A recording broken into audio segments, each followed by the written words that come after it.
The Pete Hegseth thing. Let's come to a couple places of truth in this situation. One, he's not stepping down and he's not quitting. Any normal president wouldn't have run. They would have been too embarrassed by their criminal history to run.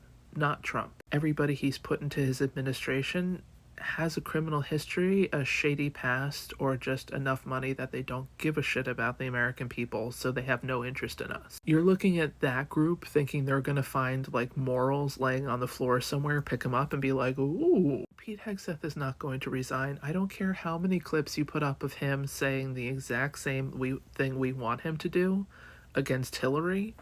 Doesn't matter. Doesn't effing matter. Just get past that. We will be lucky if there is a hearing. We would be lucky. But honestly, what you see as a flaw in the system, Trump is probably going to see as a reason to give him a bonus. Biggest scandal, huge scandal, and only in your first 90 days.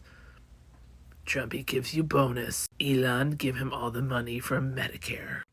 You think I'm kidding, but like, as somebody who was once in the military, he has to be remotely aware that you don't want people to know where our military is when they're moving. Like, yes, they know where our bases are, but like, if a group of military people are on the move, the last thing you want to do is like let people know, especially in enemy territory. The fact that he, as somebody who was once in the military, doesn't understand that inherent danger tells you how little he gives a shit about the service people. And let's be honest, they're the ones who are going to listen to him when he says, like, let's form a militia and attack United States citizens. Your boss, just let it be known, he gives not a shit about one person in uniform. Your personal safety and well-being is nothing matched with his need to be able to text his bros on Signal. To anybody who has family that is stationed in Yemen, know that he was okay with just, like, making sure that they got boomed along with everything else.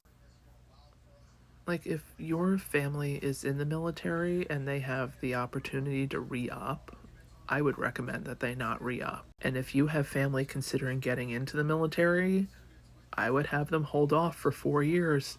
I know it helps you get into university, I know it helps you do a lot of things, but like, your boss literally doesn't seem to give a shit whether or not you live or die. It's more about his ability to text versus having to email in a government system.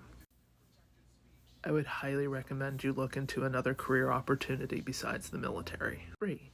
The classified government system is separate from your personal work phone, so either Signal was installed into a government system, which is alarming, or Pete is constantly reading the classified system and then like auto dictating, like reading from a classified screen and auto dictating into Signal. This is somebody who goes to work while full of distilled potato liquid. I have sent auto messages to friends for years, and there are always issues. When it comes to communicating the fact that we're going to make things go, you want to make sure auto dictate hasn't like changed the time or a word or the name of the town. Like, does it sound like Kalamazoo? Should people in Kalamazoo be a little bit nervous? Who knows? But I mean, like, one, get over the shock and horror because this is on brand for Trump and his administration. 2, expect no accountability and definitely don't expect a resignation. As a matter of fact, this is proof positive. They like morons in charge, and, well, you know, it will have consequences for you, but not for them. 3, seriously consider getting out of the military or not joining the military because, I mean, like, if we're talking about terrible bosses, you're fucked. And 4, assume that nothing is classified anymore because there's only 2 scenarios really for how Signal is being used by top brass. You know that's not the only text group. Conversation that a reporter was added to.